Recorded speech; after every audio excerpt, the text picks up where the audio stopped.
Hi, welcome to another episode of Out and About with Kaza. I'm Alan Richards. Thanks for tuning in.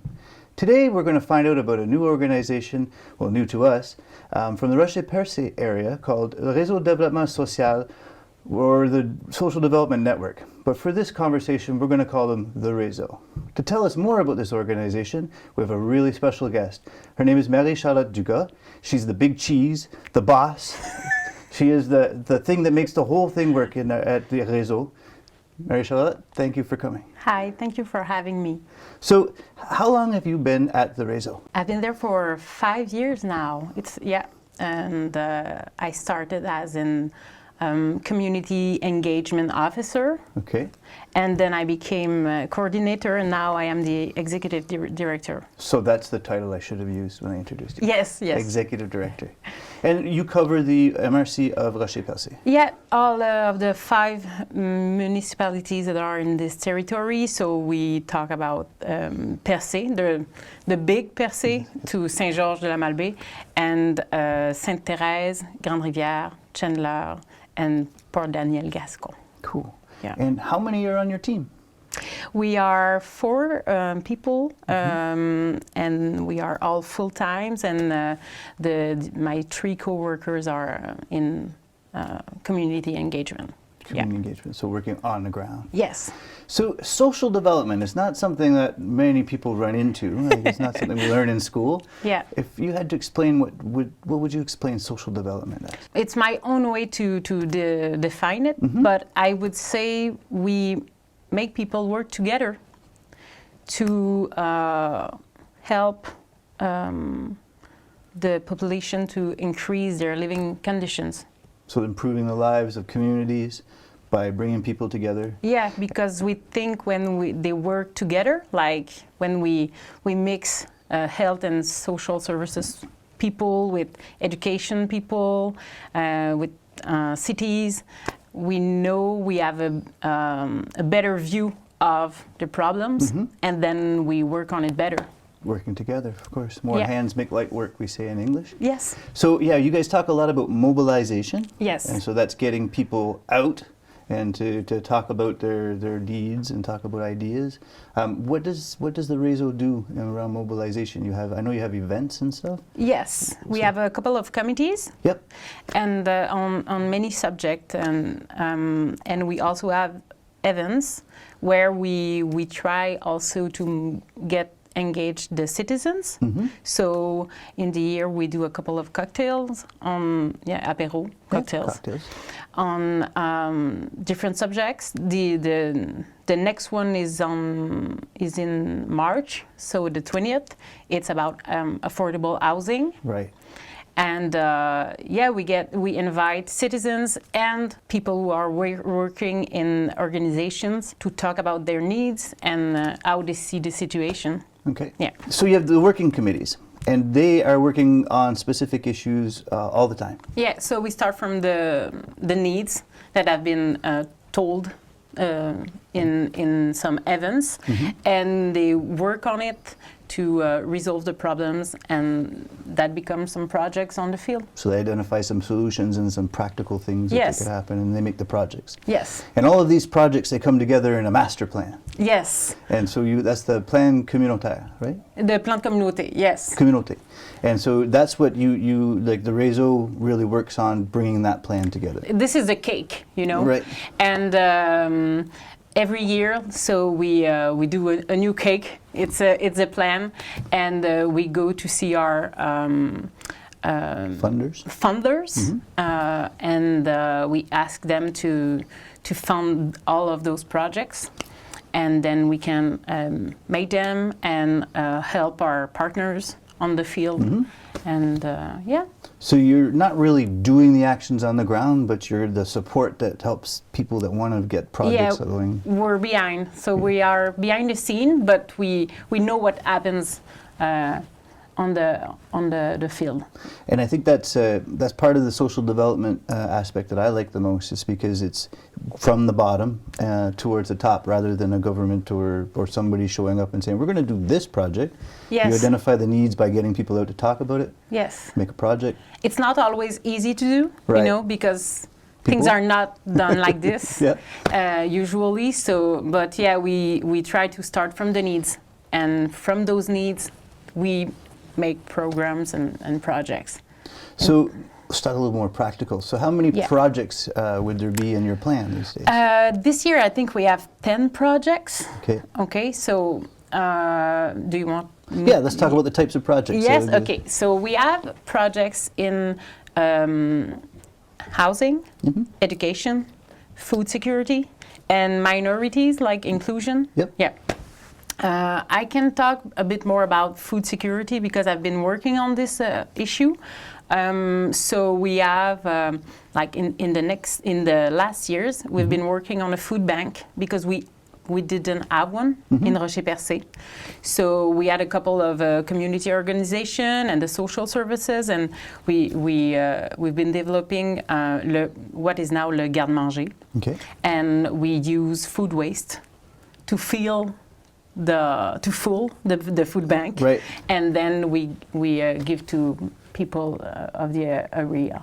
But it's not waste like from the garbage. It's No, it's from the supermarkets. From the supermarkets. Yes, yeah. yes. So that the food that doesn't get sold and it's not rotten or bad, they donate it to. Or sometimes it's just the package is not Broken as or- beautiful as the other one, so yeah, they get rid of put it. it in the garde-manger, and then people Yeah. can go and access the food who are experiencing food insecurity. Yes. So like for this project, we have a lot of partners. You know, there is the all those person that work on the projects, but also all of the social worker that refer That refer. that Yes, refer yeah. people to the bank. Yeah. And then you have the supermarkets. You talked about them who are donating the food. People Yes. who are picking up the food and putting the food into bags. And it must be a big project. Yeah, so that was one. We are also working with Produire la santé ensemble to a project. It's called Nourrir la réussite, so it's like a feed the success. Feeding success. Yeah, feeding success. And they prepare a snack, but fruit and vegetables snack, and they also do a cooking workshop Yep. in every class of every level of every school of the territory. Wow. Yeah, so that was a big one also. So teaching kids about healthy eating, about how to cook their own food, all these things. And how to deal with a new meal or so. Yeah, It's amazing. So you're giving kids good habits while they're eating, and they have fun and learn things at the same time. Yeah, and I think that's what brought me to social development. I was teaching, Okay. and I've been teaching for a moment in Cégep, but I was always thinking about what is behind this performance or what happened before, and what we have to do as a community and what we should not do anymore and what we could do better. And so that's what pushed me to make the move. Okay. Yeah. So you left your teaching job to jump into social development. Yeah. Wow. So it's amazing. A lot of times I don't think of moving a job because you see the people in front of you and figure, hey, I wonder how they're living. But it's amazing. So we know that kids are going to school sometimes hungry. Yes. It's a reality. And so these programs help them to do well in school by having a healthy meal and some good snacks. Yes. So those are really two awesome projects. You want to tell us about another one? We could talk about cohabitation. It's Okay. a new project, so we are just at the beginning, but we are trying to mix the needs of some elderly people Older that people. are living in their house and they feel alone, with some newcomers who are alone too, and they don't have an affordable house Right. where to live. Yeah. So we are trying to match them together.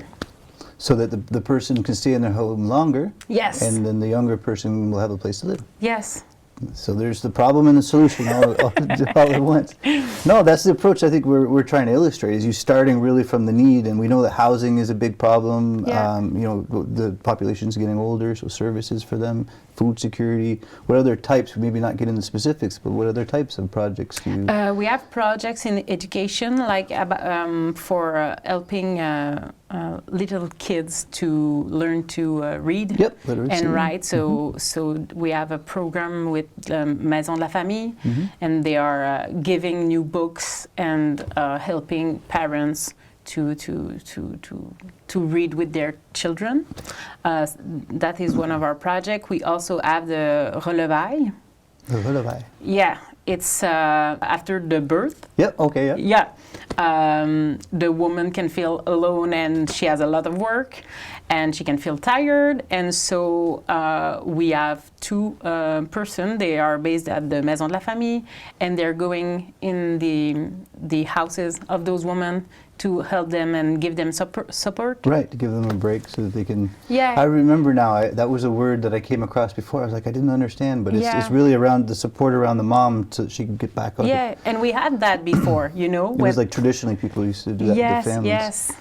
So this is awesome. So we've heard about a bunch of different projects. So how do they come about? Like you do your mobilization, but if somebody's at home and they say, you know, there's a real need around childcare, and so I don't know. It's a random example, but how would that make it into your plans? And do they call up Mary Charlotte and say, "Hey, I want a project"? Sometimes people they have an idea of a project, and we're like, "Okay, this it fits with the priorities, so we can put a couple of partners around this and work the solution together." But sometimes we really have like the need that is tell in the event, and then we have to invite people to work together on solutions. And this is kind of the magical part, but it's not always easy to do. Like, where do you want to work together on that problem? Right. Yeah, because they're... So you've identified the problem, now you got to try and find the people who are going to put in the time to help to build the project. Yeah. It's amazing. So what's coming up? You talked about your cocktail. Yeah. The 20th of March. Do you have a Grand Rassemblement coming? Yes, in May. In May? That's when all of the players, all of the stakeholders that are part of the plan. And some citizens. And last year we were 80. Yeah. Yeah, it was a lot. But it's fun. It was a big day. Yeah, it was a big day. And this day is... It's more like a celebration of what I've been done in the year, during the year. And also we can look at the projects people have been working on. And inspire each other. Yes, and we get some tips and and feedback for the next year. Cool. So let's say people want to find out more. How does that work? Do you have a Facebook page? Do you have a newsletter? Do you have a website? How does all of this? All of the above. Yes, we have. They can follow us on Facebook, and we have a newsletter. Not every month, but and they can call us and they can write to us, and we have a website which is www.rdsrocherpercé.com. Okay. And rdsrocherpercé.com, that's the website. Yeah. I imagine if they Googled RDS Rocher Percé on Facebook, they would find you. Yeah. Cool. Yes, but I have to admit, I'm here today, and I have to say, to reach the community, the English community is one of our biggest challenges. So I'm really happy to have the opportunity to speak with you, and I hope we'll have some citizens. English speaker in our events. Well, I'm really glad you could come today and tell us about the réseau. Thank you. And I look forward to being at your events in the future. And if you want to know more, look up Mary Charlotte on Facebook at RDS Rocher Percé or www.rdsrocherpercé.com. And stay tuned for the next episode of Out and About with Kaza. We'll be talking about more interesting facts and things that are happening in the English-speaking community. I'm Alan Richards. Thank you for tuning in.